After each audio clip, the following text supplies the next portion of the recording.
wabarakatuh.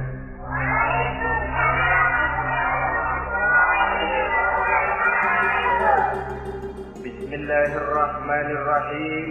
Alhamdulillahi rabbil alamin. Wassalatu wassalamu ala asyrafil anbiya'i wal mursalin sayyidina wa maulana Muhammadin wa ala alihi wa ashabihil mujahidin at-tahirin, amma ba'du.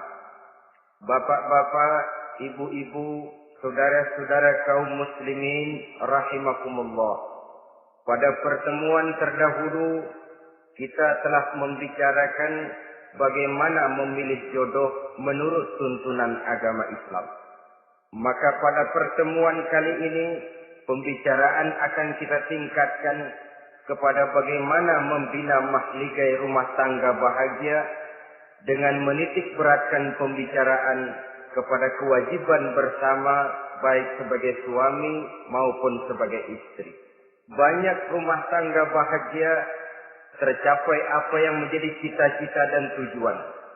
Tetapi tidak jarang rumah tangga yang tenggelam sebelum sampai ke pantai yang akan dituju. Pada saat-saat perkenalan seseorang dalam usahanya mencari jodoh, dia merasa bahwa pasangannya itulah yang akan memberikan kebahagiaan kepadanya. Hari-hari di mana terjadi pertemuan selalu menjanjikan dan menyanyikan keindahan. Bahkan sehari tak bertemu rasa seminggu, seminggu tidak bertemu rasa sebulan, sebulan tidak ketemu pingsan. Tidak ada tanda-tanda sesuatu itu akan menjemukan. Namun setelah memasuki kehidupan bahtera berumah tangga, baru beberapa bulan saja atau baru beberapa tahun saja, semua impian tadi sirna dan musnah. Bahagia yang disangka, sengsara yang datang menimpa. Keindahan yang diharap, malah kemalangan yang tumbuh. Hal ini disebabkan orang tidak meresapi hikmah daripada kehidupan berumah tangga, tidak menyadari tanggung jawab dan kewajiban yang akan berbuntut tidak timbulnya saling pengertian, dan pada akhirnya tidak akan tumbuh ketenangan di dalam rumah tangga itu. Bukankah kewajiban akan saling memberikan pengertian, pengertian membawa ketenangan, dan ketenangan adalah tangga utama untuk mencapai rumah tangga bahagia. Oleh karena itu kita mulai saja dengan kewajiban sebagai seorang suami di dalam memimpin rumah tangga bahagia ini. Yang pertama, kewajiban seorang suami ialah mempergauli istrinya dengan baik. Setiap suami, manakala selesai dia mengucapkan ijab dan qabul di hadapan tuan pengulu atau tuan qadhi, maka ia pun mengucapkan sighat ta'liq yang berisi perjanjian dari seorang suami bahwa ia akan mempergauli istrinya dengan baik, muasyarah bil ma'ruf menurut tuntunan syariat agama Islam. Walaupun janji itu pada zahirnya diucapkan di hadapan tuan pengulu, namun pada hakikatnya itu merupakan janji seorang muslim kepada Allah Subhanahu wa taala. Ini tidak lain karena nikah dalam pandangan Islam merupakan sesuatu yang sakral, merupakan sesuatu yang suci dan bagian daripada ibadah kepada Allah Subhanahu wa taala. Dalam surah An-Nisa ayat 19, Allah Subhanahu wa taala memberikan bimbingan. Ya ayyuhalladzina amanu la yahillu lakum an tarisun nisaa karha. Hai orang-orang yang beriman, tidak dibolehkan bagi kamu mengambil perempuan secara paksa. Dengan kata lain, pernikahan harus dilaksanakan atas dasar suka sama suka. Tidak ada pihak yang terpaksa dan tidak ada pula pihak yang dipaksa.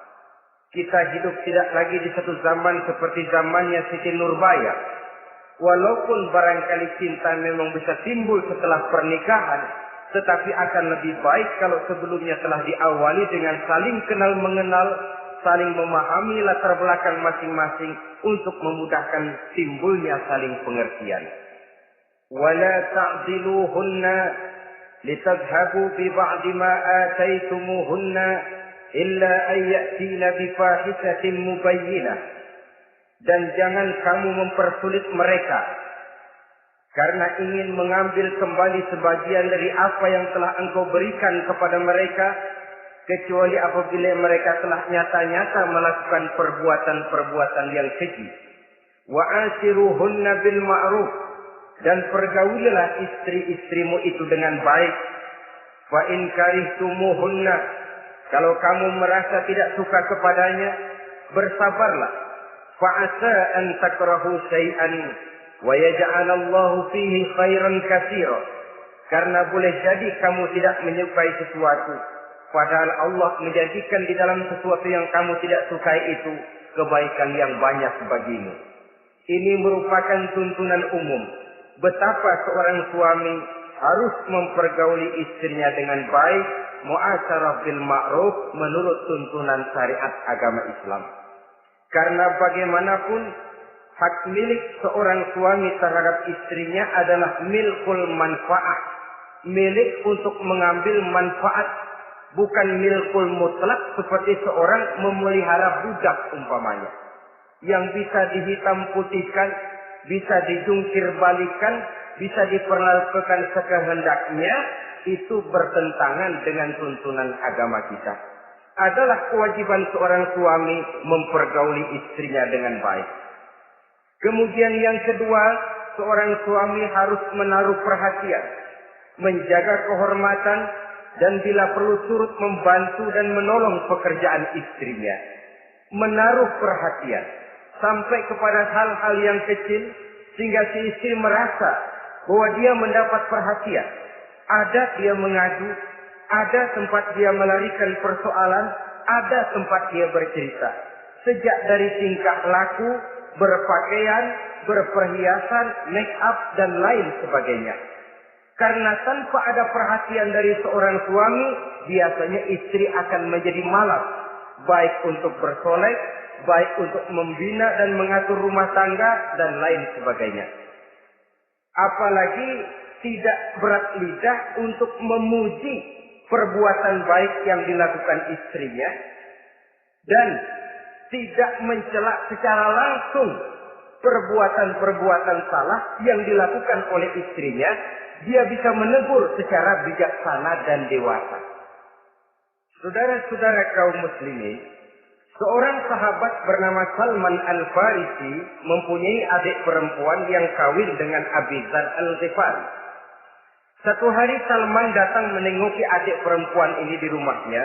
Dilihatnya adiknya, rambutnya acak-acakan, pakaiannya kumuh, pendeknya nggak enak dilihat.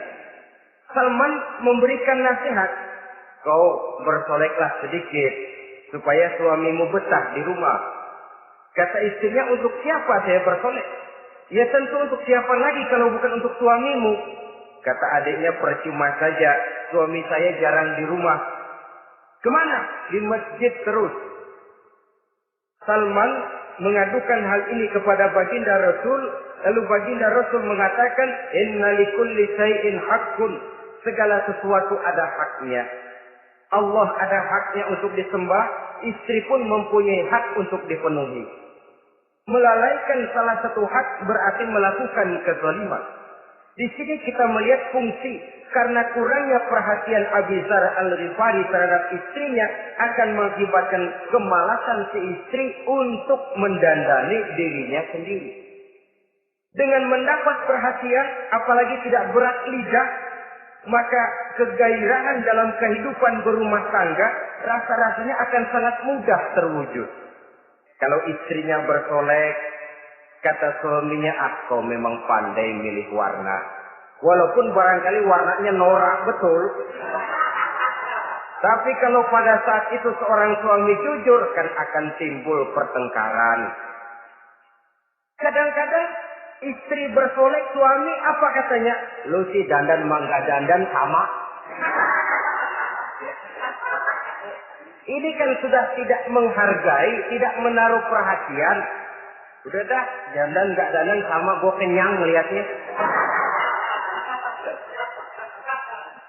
Saudara hadirin yang saya muliakan, tidak menaruh perhatian. Sehingga si istri merasa tidak diperhatikan. Nah kalau sudah tidak diperhatikan, lihat saja. Jangankan dalam contoh seperti berumah tangga, apa saja. Seorang anak kalau sudah tidak merasa diperhatikan oleh orang tuanya, dia akan sewenang-wenang. Begitu juga seorang pegawai kalau sudah tidak merasa diperhatikan oleh atasannya, semaunya kerja. Pun seorang istri, kalau dia merasa sudah tidak diperhatikan oleh suaminya, akibatnya dia akan dandan semaunya, dia akan ngurus rumah tangga semaunya, dia akan memasak masakan semaunya. Nah kalau sudah semaunya begini, alamat tidak akan ada keharmonisan di dalam kehidupan rumah tangga itu sendiri. Suami yang baik sangat menaruh perhatian kepada istrinya. Dari hal yang kecil sampai pun kepada yang sebesar-besarnya. Tapi tidak berarti nyeleneh. Apa itu nyeleneh? Menaruh perhatian bukan selalu mau ingin tahu. Jangan lantas suaminya yang beliin bedak, suaminya yang beliin. Itu nyeleneh namanya. Overacting. Terlalu berlebih-lebihan sampai kepada sesuatu yang tidak pada tempatnya. Di samping menaruh perhatian juga menjaga kehormatan. Dan bila ada waktu, dia turut membantu, menolong pekerjaan daripada istrinya. Bukankah seorang perempuan mau melakukan nikah dengan seorang laki-laki karena dia mendambakan hidup yang bahagia? Terus terang saja kan kadang-kadang istri kita ini lebih banyak borongan. Yang saya maksud borongan artinya ya sebagai istri ya dia, ya nyuci ya dia, ya masak ya dia, ya membersihkan rumah tangga ya dia. Istri borongan.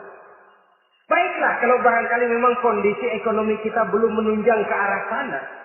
Walaupun istri berkewajiban untuk taat kepada suami, tetapi adalah wajar suami pun tenggang rasa dan timbang-timbang.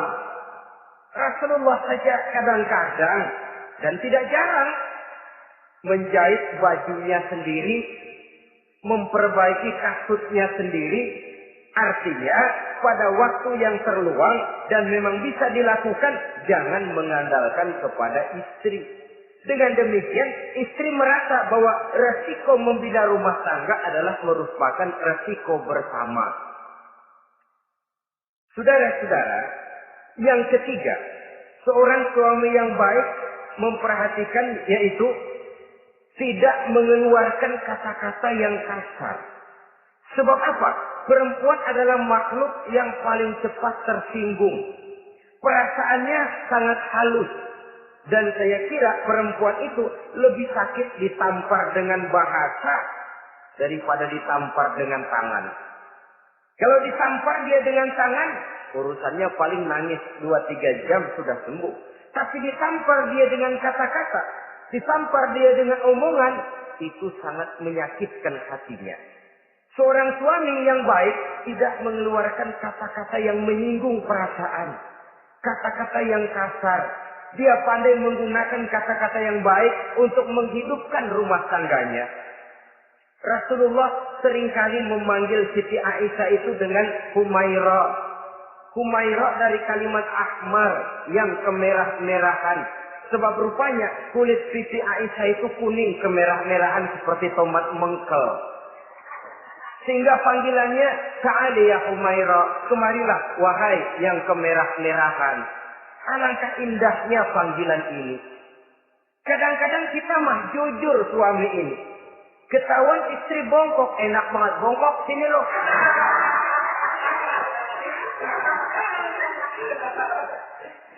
Jujur tapi nyakitin. Saudara-saudara, kadang-kadang inilah ya, bahasa perbuatan sangat besar pengaruhnya dalam menciptakan keharmonisan di rumah tangga. Pacaran mah manggilnya yang, mau kemana yang? Udah endah aja udah. Begitu berumah tangga masih indah kakanda. Punya anak satu, bapaknya anak-anak. Punya anak 2, bapak lo. Sudah 3 anaknya, bapak hilang eluh manggilnya. Panggilan ini mengalami pergeseran. Nah begitu juga suami. Ketika pacaran bukan main. Ketika baru melakukan akad nikah sedang honeymoon bulan madu, asik betul. Kemana-mana selalu bersama. Kondangan selalu bersama. Resepsi pergi bersama. Jalan bergandengan tangan. Istri sedikit terpeleset. Khawatir bukan main. Hati-hati yang.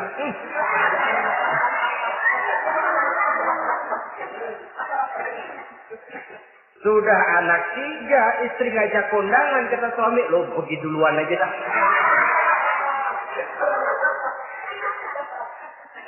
Pulang kondangan, istri laporan, bang saya terpeleset. Emang lo mau mampus?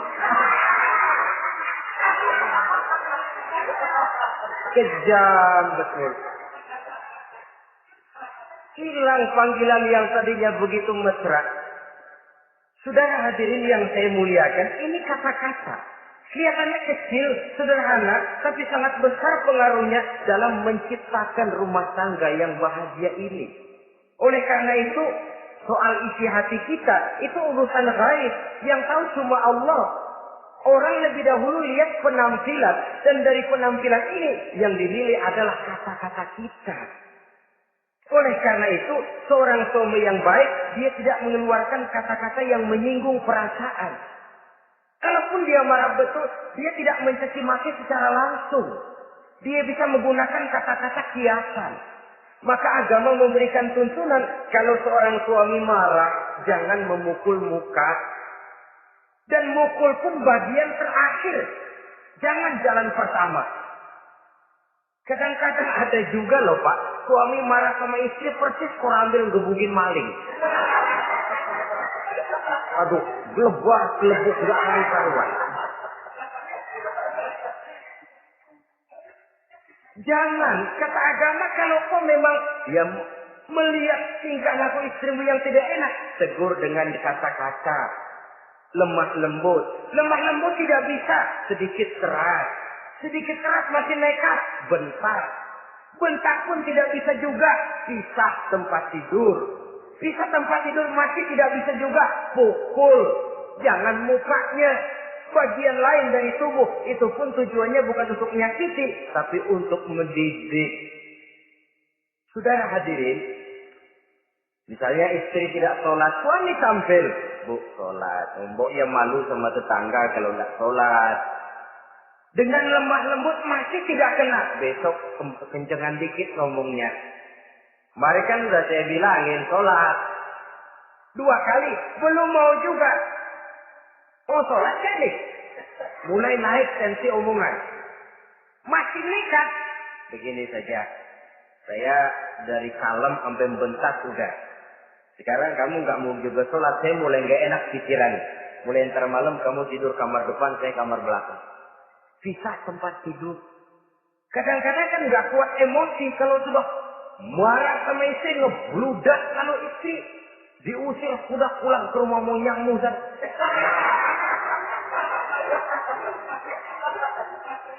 Kata agama jangan, pisah tempat tidur saja. Sudah, kamu tidur kamar depan, saya kamar belakang. Pisah tempat tidur. Kenapa? Nanti malam kalau hujan turun, pikiran berubah, berasa perlu, tinggal pindah kamar.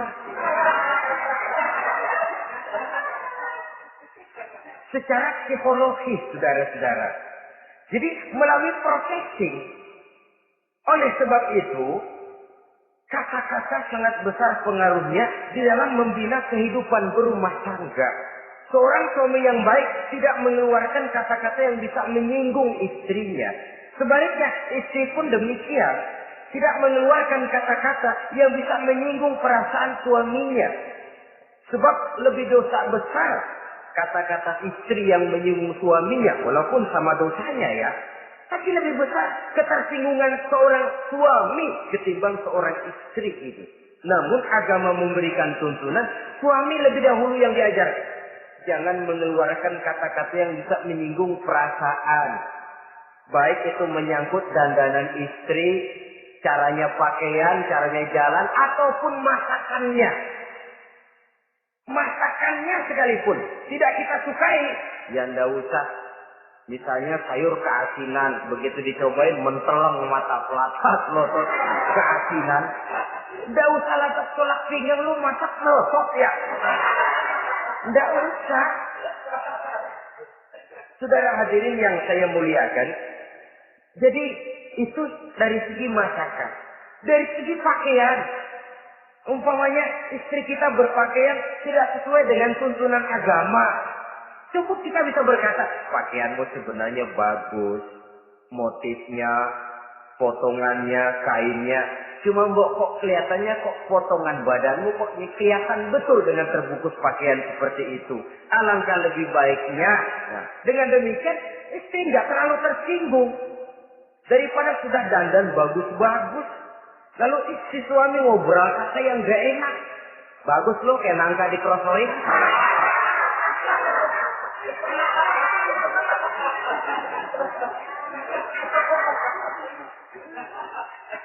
Allahu Akbar. Istri tentu saja tersinggung. Atau dia pakai bedak berlebihan. Ya tentu dia pun begitu karena ingin ada kebanggaan suami jalan dengan dia merasa bangga. Tapi over. Bedaknya berlebihan, lipstiknya berlebihan. Suami usil. Begitu mau berangkat kondangan istrinya keluar nanya mau main topeng monyet di mana?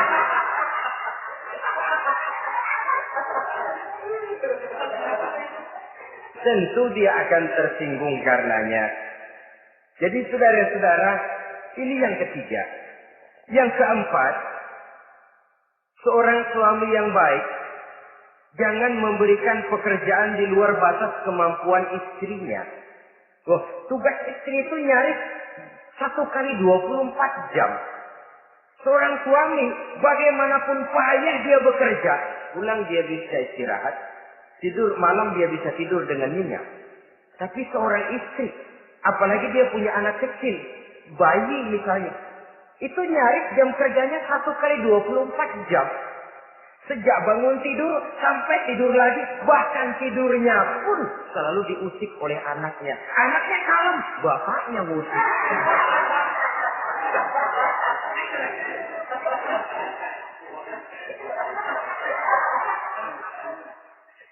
Jadi jangan memberikan pekerjaan di luar batas kemampuan. Kata pepatah, "Iza aradta an tuta'a fasal ma yustata." Apabila kamu ingin ditaati, perintahkan apa yang orang mampu mengerjakan. Jadi kalau kita memerintahkan seseorang untuk melaksanakan sesuatu yang dia jelas tidak mampu, itu artinya sama dengan kita tidak ingin ditaati oleh orang itu. Bukan dia tidak mau taat, jenis pekerjaan yang kita berikan di luar batas kemampuannya. Nah kalau sudah begitu, tentu saja lalu ketaatan akan menurun jadinya. Tadi sudah saya katakan, kadang-kadang istri kita ini istri borongan. Dalam arti, ya dia masak, ya dia nyuci, ya dia ngepel, ya dia ngejemur, ya dia ngetriska. Borongan. Terlalu berat tugasnya. Oleh karena itulah seorang suami yang baik, dia harus tenggang rasa, timbang diri, tidak memberikan pekerjaan yang di luar batas kemampuan daripada istrinya.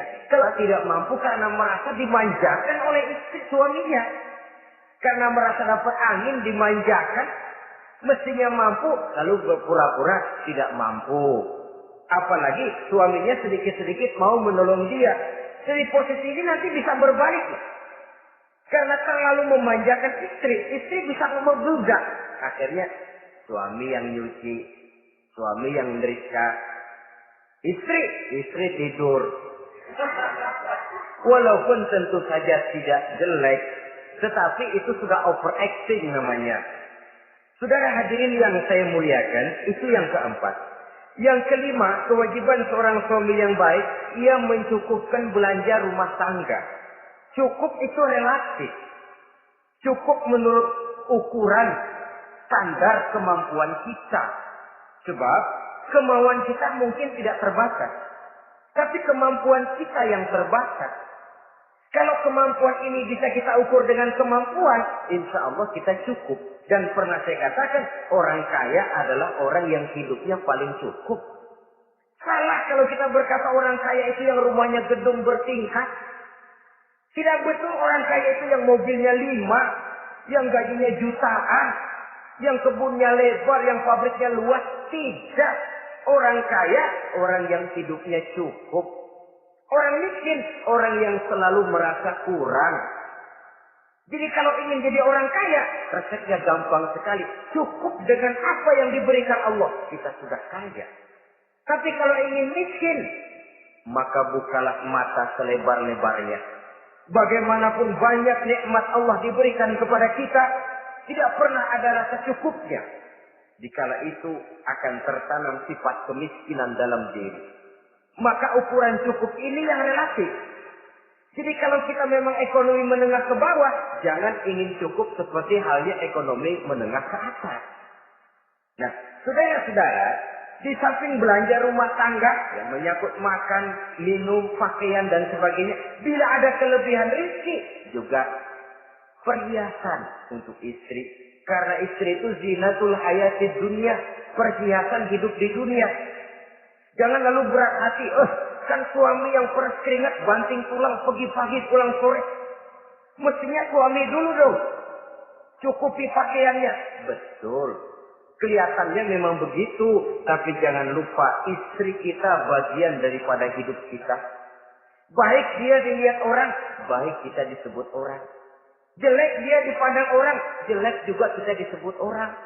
Dia adalah bagian daripada kehidupan kita. Orang kan sering bilang tuh, Mpok Ano, kenapa? Gue gerah banget melihatnya. Emang kenapa? Emang kenapa dia? Ke pasar pakai kutang doang.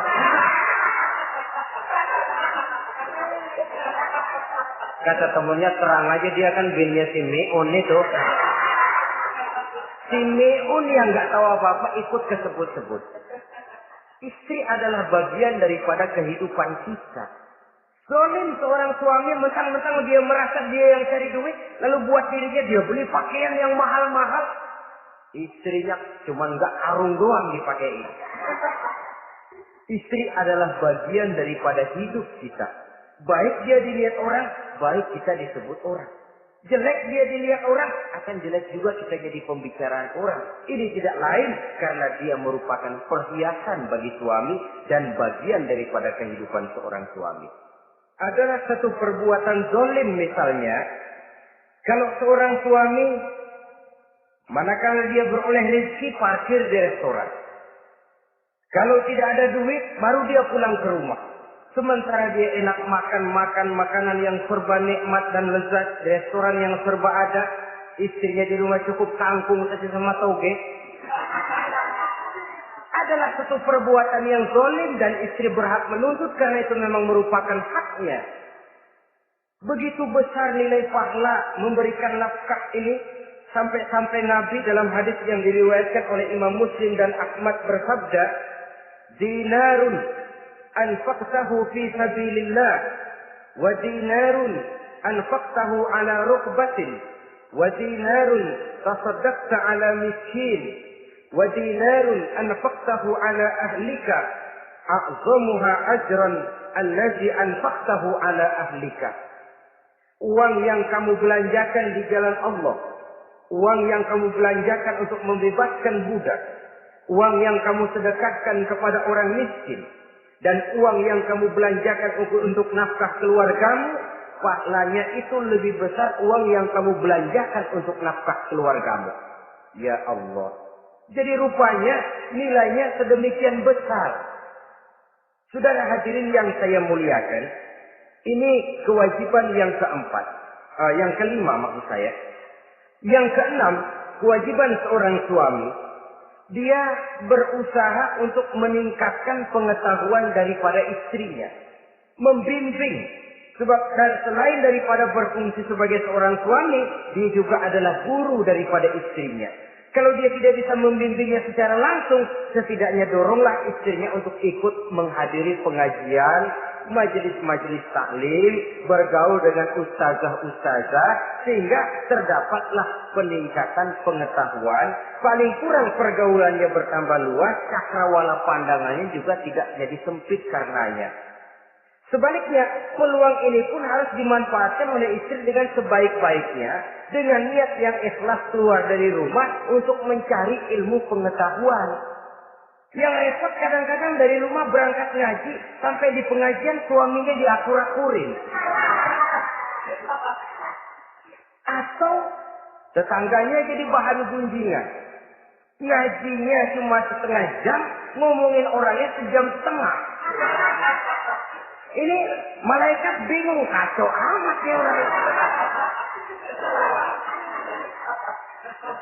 Ini yang kadang-kadang menimbulkan hal-hal yang negatif. Padahal keluarnya dari majelis taklim, keluarnya dari pengajian. Tapi kalau di pengajian yang dilihat adalah gelang temennya, anting temennya, rantai temennya, lalu walaupun nggak tahu belaga, tahu baru dapat berita burung, katanya si Anu, oh iya anu.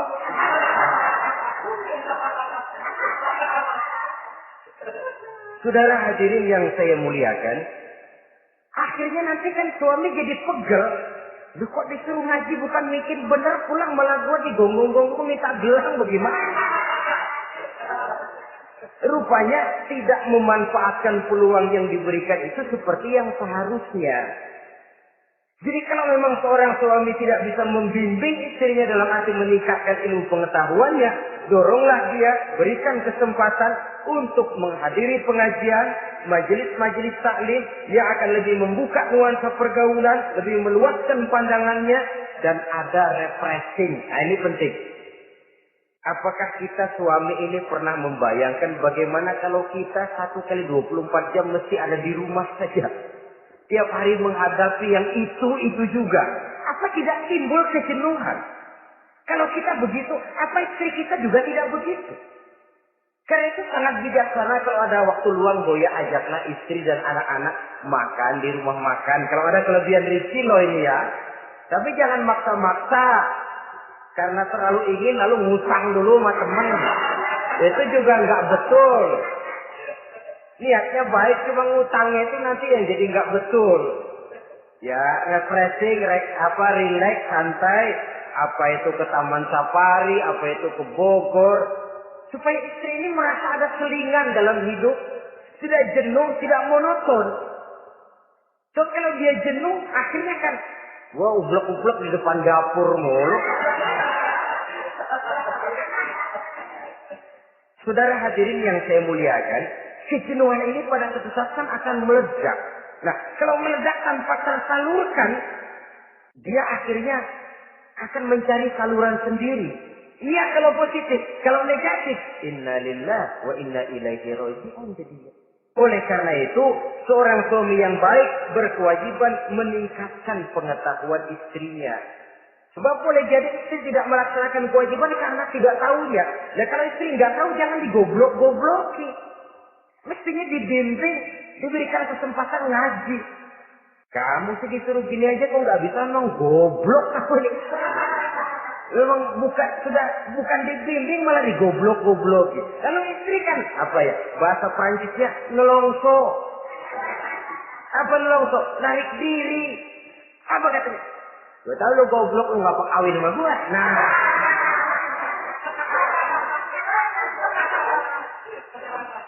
Atau pada kata yang lebih nggak enak, gue digoblok-goblokin juga, dipakai juga. Nah.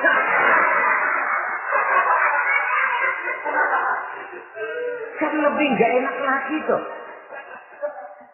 Jadi saudara-saudara, hal-hal yang memerlukan kesabaran ini memang menuntut kedewasaan dari seorang suami. Dia kalau baru 1-2 bulan berumah tangga, segalanya masih menjanjikan dan menyanyikan keindahan. Tapi makin hari kita bergaul di rumah tangga, kita makin tahu karakter, mental, watak daripada istri. Kekurangannya mulai kelihatan, keburukan wataknya mulai nampak. Dikala itulah kita sebagai suami harus dewasa, sabar, membimbing mereka. Kalau waktu 2-3 bulan pertama di rumah tangga namanya honeymoon, segalanya indah. Mana ada kekurangan? Masa keasinan, lezat. Nasi kekerasan, asyik. Segalanya nggak pernah salah, selalu betul. Suami, istri masak keasinan. Lihat si suami melotot makan, nanya, bang, sayur keasinan? Enggak. Soal keasinan bagus. Keasinan masih bagus. Kenapa? Udah endah aja. Tapi mampukah ini bertahan? Ini yang jadi masalah. Mempertahankan suasana kebaruan itu. Saudara hadirin yang saya muliakan. Yang ketujuh, kewajiban suami ini, suami yang baik memberi kesempatan kepada istri untuk nengok, bersilaturahmi dengan orang tuanya, kerabatnya, atau tetangganya. Walaupun nanti ya, istri tidak boleh menggunakan ini secara salah. Karena apa? Karena orang tua dan mertua itu cuma istilah. Hakikatnya ya sama. Yang mertua ya orang tua. Ya apalagi orang tua. Itu cuma satu istilah. Perbedaan istilah tidak harus menyebabkan kita berbeda sikap. Jangan kalau mertua yang datang, suami curiga. Lalu istri didorong-dorong. Babe itu datang. Babelu katanya. Lalu belum apa-apa sudah berusaha biasa babelu. Biasa katanya. Nah, biasa ini sudah gak enak tuh. Biasa datang bawa jeruk pulang minjem duit. Allahu Akbar. Ini kan sudah menanamkan rasa gak enak. Malah akan lebih baik kalau mertua yang datang, suami menyambut lebih dahulu. Tidak akan nampak kecintaannya. Tidak lagi membedakan antara mertua dengan orang tua karena cuma sekedar istilah. Memberikan kesempatan. Dan seorang istri pun, walaupun akan ke rumah orang tuanya sendiri, izin suami itu wajib. Jangan merasa, saya kan mau ke rumah orang tua sendiri. Kepada orang tua kan ibadah, wajib, betul. Tapi setelah punya suami, ranking pertama suami. Bukankah saudara pernah dengar satu riwayat, seorang sahabat akan pergi jihad di jalan Allah, perang membela agama. Ketika akan berangkat, dia pesan sama istrinya, aku mau perang membela agama. Aku pesan, kalau aku belum pulang ke rumah, kau jangan keluar rumah. Baik bang, berangkatlah si suami dengan iringan doa istrinya. Nah, ini istri yang baik ya. Suami pergi kantor, istri doa. Di situ letak kerjasama. Suami buka warung, istri sembahyang duha. Di situ letak kerjasama. Ya Allah, kata istri dalam doanya itu, mudahkan rezeki suami saya. Kalau memang rezekinya masih di langit, turunin ya Allah. Kalau masih terpendam di perut bumi, keluarkan ya Allah. Kalau masih jauh, dekatkan ya Allah. Ikhlas melepas suami dengan iringan doa. Suami pun berusaha, lulapan terasa jalannya. Tapi kalau dari berangkat keluar rumah sudah dilepas oleh bemo. Tahu bemo? Moyo. Itu suami berangkat juga hatinya sudah kusut. Sudah tidak dilepas dengan doa. Lalu istri juga barangkali suaminya berangkatnya dumel. Ya, jangan dikasih rezeki dah Tuhan, tadi dikasih rezeki gak kawin lagi. Nah.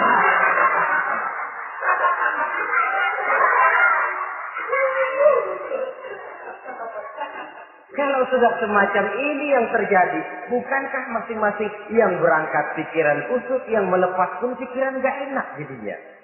Di situ letak kerjasama. Saudara hadirin, setelah suaminya ini pergi, datang utusan dari orang tua si istri tadi. Assalamualaikum Bu, waalaikumsalam. Ada apa? Orang tua ibu sakit keras, ibu diminta datang. Ya Allah, suami saya baru saja berangkat. Istri suami saya bilang kalau dia belum pulang perang, saya nggak boleh keluar dari rumah.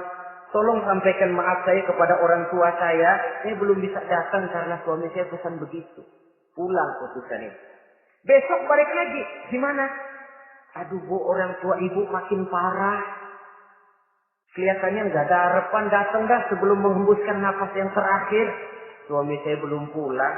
Saya nggak berani keluar rumah sebab begitu pesannya. Sudah, pulang saja. Saya ikut doa, mudah-mudahan orang tua cepat sembuh. Besoknya hari ketiga utusan ini datang lagi. Bagaimana? Sudah meninggal Bu. Barangkali sebelum dikubur ibu masih mau ketemu. Maaf saja. Bagaimanapun berat hati saya, suami saya belum pulang. Pesannya tadi begitu. Ini rupanya utusan kesel. Ini orang sama orang tua sendiri gini-gini amat. Lalu lapor kepada baginda Rasul. Apa jawab beliau?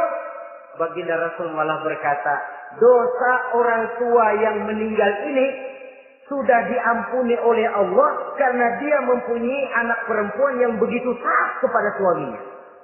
Allah Akbar.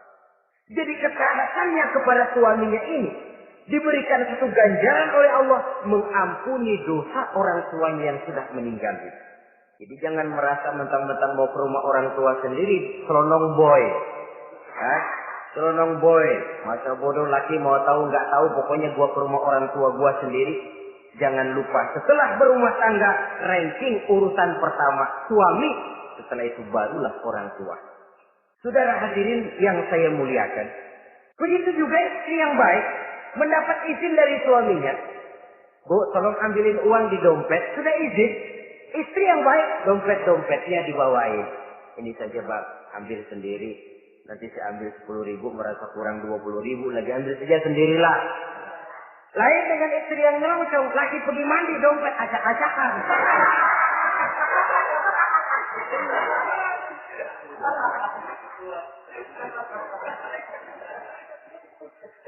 Saudara hadirin yang saya muliakan, baik silaturahmi itu kepada orang tua atau kerabat, famili, andai tolan, keluarga lain, ataupun tetangga. Tetangga itu perlu sepanjang dia menghasilkan nilai-nilai positif. Karena memang kita makhluk bermasyarakat. Yang tidak boleh kalau dengan bertetangga itu lalu menghasilkan hal-hal yang negatif. Saudara hadirin, yang kedelapan, seorang suami yang baik wajib bersikap lapang dada dan sabar menghadapi kekurangan-kekurangan yang ada pada istrinya. Lapang dada dan sabar.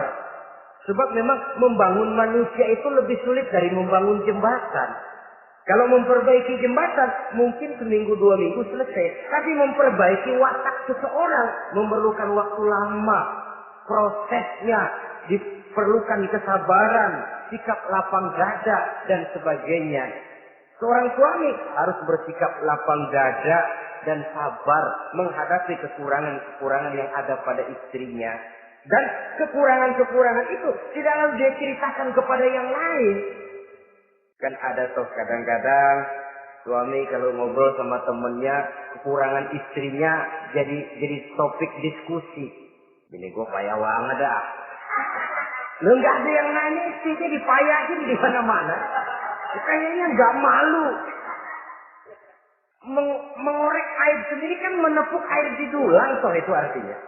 Kalau aib istri kita ceritakan di mana-mana, bukankah artinya kita juga menceritakan aib kita sendiri? Karena istri bagian daripada kehidupan kita. Sebagaimanapun seorang istri tidak wajar menceritakan aib dan kekurangan suaminya di mana-mana. Malah dia harus menutupi. Malah kelemahan-kelemahan dan kekurangan suaminya harus dia jaga. Dia tetap bangga. Di mata saya, suami saya adalah Arjuna yang tidak punya kekurangan apa-apa. Kalaupun orang bawakan berita, tidak betul itu. Walaupun hatinya panas, tapi dia masih bisa menunjukkan wajah yang sejuk, senyum dalam hati yang panas. Sebab saudara-saudara, apabila kita tidak punya filter, ini kadang-kadang kita mau senang, kita bisa dibakar oleh yang lain. Tapi kalau ada filter, kita bisa menyaring, boya masa iya. Sehingga dengan demikian, sikap lapang dada dan kesabaran ini, walaupun diutamakan adalah merupakan kewajiban suami, juga sekaligus merupakan imbangan daripada si istri. Nah, kemudian yang ke-9, seorang suami wajib berpenampilan bersih dan rapi di hadapan istrinya. Sehingga tanpa anggun. Anggun ini lalu menimbulkan wibawa. Nah, dari wibawa lahir rasa hormat. Tapi kalau suami di depan istrinya kelihatan butut, rebek, jelek, belek,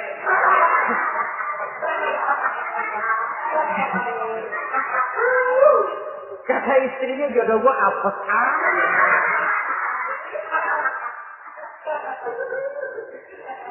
tidak akan timbul kewibawaan. Nah kalau sudah tidak timbul wibawa, ya bagaimana si istri itu akan merasa dia wajib taat kepada suami. Saudara hadirin yang saya muliakan, jadi ternyata penampilan bukan cuma kewajiban istri. Seorang suami juga harus mengimbangi itu. Sehingga dengan demikian, keterasian dalam kehidupan di rumah tangga itu akan terasa jadinya. Nah, inilah pada prinsipnya kewajiban daripada suami. Lalu kemudian apa kewajiban istri? Yang pertama, saudara-saudara, terutama ibu-ibu tentu, istri itu berkewajiban untuk taat dan patuh kepada suaminya. Sepanjang perintah suaminya itu tidak untuk bermaksiat kepada Allah. Jangankan amalan yang mubah, amalan yang sunnah saja tidak diizinkan oleh suami, masih dikerjakan oleh istrinya. Dosa. Itu amalan sunnah. Misal saja ini ya. Suami kebetulan ngambil cuti. Hari Senin ada di rumah. Begitu malam Senin, kata si istri, "Bang, besok kan hari Senin, saya mau puasa sunnah." Karena istrinya santri, biasa puasa Senin Kemis. Kata suaminya, "Lu tega amat, gua tumben perek Senin. Senin ada di rumah lalu mau puasa, gua lu suruh ngapain?" Umpamanya lo ya, umpama. Lalu tanpa izin si suami, istri puasa juga, puasa sunnah. Bukan saja tidak mendapat pahala, malah dosa hukumnya. Ini amalan sunnah. Apalagi tibang pergi arisan. Apalagi tibang pergi tetangga. Amalan sunnah tidak mendapat izin daripada si suami, dosa untuk dikerjakan. Dengan pertimbangan tadi, ya tumben cuti hari Senin. Istri dadakan puasa, lah suami nganggur total.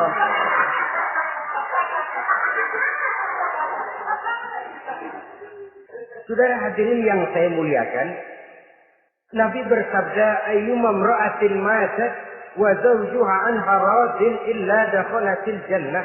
Apabila seorang istri, seorang perempuan meninggal dunia, suaminya ridho kepadanya, maka perempuan itu pasti masuk surga.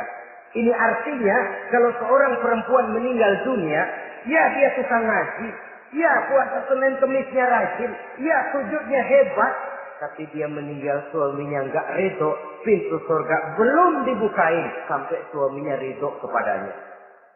Ini begitu besar kewajiban untuk taat.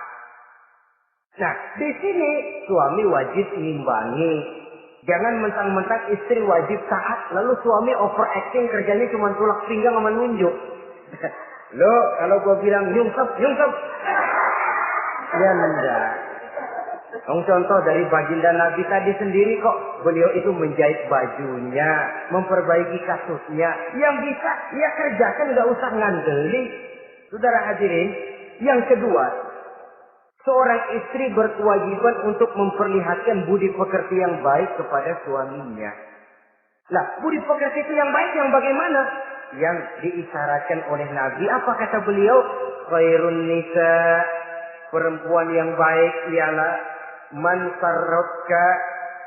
sarratka iza absorta, yaitu yang mengembirakan kamu apabila kamu memandang kepadanya. Satu. Ini termasuk budi pekerti yang baik. Apabila dipandang oleh suaminya, dia pandai menyenangkan, menggembirakan hati suaminya. Jadi, tolong ibu-ibu, jadilah istri yang siap pakai. Nah, itu tuh. Itu istilahnya. Anytime already, standby. Ya. Apabila dipandang, dia sanggup menggembirakan hati suaminya. Suami pulang dari pasar dagang rugi, istrinya tampil. Itulah bang, romantikanya dagang. Mbak ya sekali-sekali rugi. Apa Mbak ya selalu untung, gelombang laut saja pasang surut. Lah, suami kan merasa ada air penyejuk. Ini termasuk menggembirakan. Jangan suami sudah pulang dari pasar rugi, itu panjang, ngos-ngosan sampai rumah istri keramah. Lasar lu laki goblok. Dagang pakai rugi. Ini kan suami sudah di pasar rugi, sampai rumah digoblok-goblokin. Nah itu nanti ya efeknya suami itu kalau sudah istri nggak menyenangkan hatinya di rumah, si suami itu kena penyakit yang istilah sekarang ini penyakit broken home. Nah, penyakit nggak betah di rumah. Mestinya dia kumpul di rumah, lah dadakan di pos ansip ya kongkok. Sampai subuh lagi, sampai subuh. Sampai subuh.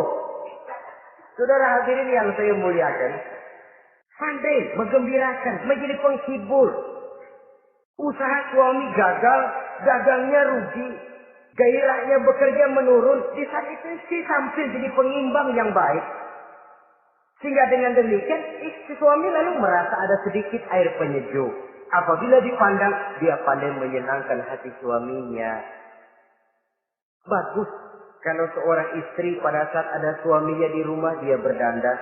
Dan suaminya tinggal di rumah dia apa adanya. Dan keliru besar. Sebab dandannya seorang istri dengan niat untuk menyenangkan hati suaminya merupakan ibadah. Saudara hadirin, ciri yang kedua dari budi pekerti yang baik seorang istri itu apa? Wa tuti'aka iza amarta. Kalau diperintah, dia taat kepadamu. Diperintah, dia taat sepanjang perintah itu tidak untuk bermaksiat kepada Allah. Yang ketiga lagi cirinya watahfazu ghibataka fi nafsiha wa malika. Dia dapat menjaga diri baik pada waktu kamu tidak ada, baik menjaga dirinya sendiri ataupun menjaga hartamu. Tidak menggunakan kesempitan di dalam kesempitan. Ini ciri dari budi pekerti. Yang ketiga, sekarang kewajiban seorang istri dapat mengatur rumah tangga dengan baik dan rapi. Mengatur rumah tangga itu kan tidak perlu biaya yang mahal-mahal. Asal ditempatkan pada tempat yang serasi, komposisi warna yang cocok, tidak perlu perhiasan yang mewah-mewah. Orang lalu terkesan, rumahnya ini sejuk ya. Kenapa? Tata ruangannya kok enak dilihat, apik. Enggak karena mentang-mentang semua kepengen dilihat orang, semua ditaruh di ruang tamu. Sampai tempayan piring naik ke ruang tamu semua. Walaupun mahal, tapi kalau tidak pada tempatnya kan orang lalu, ini kok terlalu amat ya. Dapat menata. Dan menata ini tentu karena pergaulan. Saudara hadirin yang saya muliakan, sehingga dengan demikian ada suasana kebetahan. Orang di rumah itu merasa seperti, itulah yang dikatakan Nabi, baiti jannati, rumah tanggaku laksana surga bagiku. Laksana kebun, tempat di mana kita melepaskan lelah, tempat di mana kita menemukan kesenangan, tempat di mana kita menemukan refreshing dari segala kejenuhan dan kelelahan akibat tugas-tugas yang kita hadapi.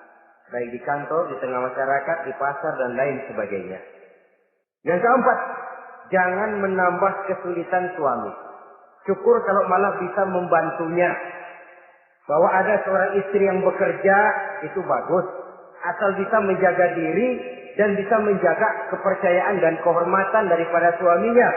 Dan suami pun yakin bahwa jenis pekerjaan yang dikerjakan oleh istrinya itu tidak bertentangan dengan agama. Tapi malah kalau si suami yang mempekerjakan istrinya, mengeksploitir istrinya, ini zolim. Istrinya yang disuruh kerja. Suami ongkang-ongkang kaki di rumah. Istrinya yang peras keringat banting tulang. Ya kalau kerja, kalau dikerjain, lebih parah lagi. Kan tidak sedikit toh problema rumah tangga semacam ini. Sehingga dengan demikian akhirnya apa? Kendali rumah tangga di tangan istri. Karena istri merasa dia yang cari duit. Istri merasa dia yang berusaha. Kenapa dia tidak mengendalikan rumah tangganya? Dikala itu jatuhlah suami di bawah komando istrinya. Hilang wibawa, hilang karisma, tidak ada ketakutan. Malah akhirnya berbalik seolah-olah si suami jadi istri dan si istri menjadi suami. Apalagi di zaman seperti sekarang. Walaupun pekerjaan sulit, tapi mereka yang punya wajah cantik, mudah senyum, gampang bergaul, dan mau obrol. Tentu banyak saja lapangan kerja yang nyata-nyata bertentangan dengan agama. Nah, yang terakhir, kewajiban daripada istri ialah hemat, cermat, rajin, dan pandai menyimpan. Kalau dia dibelikan perhiasan oleh suaminya, niatnya tidak lain. Pertama, menyenangkan hati suaminya. Yang kedua, berjaga-jaga kalau nanti ada kesulitan, toh perhiasan ini bisa dimanfaatkan. Tidak untuk show, tidak untuk sombong-sombongan, tidak untuk hebat-hebatan, tapi dua hal yang jadi pilihan utama tadi. Dengan sikap hemat, cermat, rajin, dan pandai ini, menyimpan, memanfaatkan, dan menggunakan, maka nilai ekonomi di rumah tangga insya Allah akan mengalami stabilnya. Dengan demikian, saudara-saudara, secara sepintas, kewajiban suami dan istri sudah kita bicarakan. Dengan saling melaksanakan kewajiban akan timbul saling pengertian. Dari pengertian akan timbul ketenangan. Dari ketenangan insya Allah akan terwujud rumah tangga yang bahagia. Insya Allah nanti pembicaraan akan kita lanjutkan yang mengenai kewajiban bersama dan kewajiban orang tua terhadap anak-anaknya. Mudah-mudahan ini bermanfaat. Terima kasih atas perhatian saudara. Mohon maaf atas segala kekurangan. Usikum wa nafsi bitaqwallah. Wassalamualaikum warahmatullahi wabarakatuh.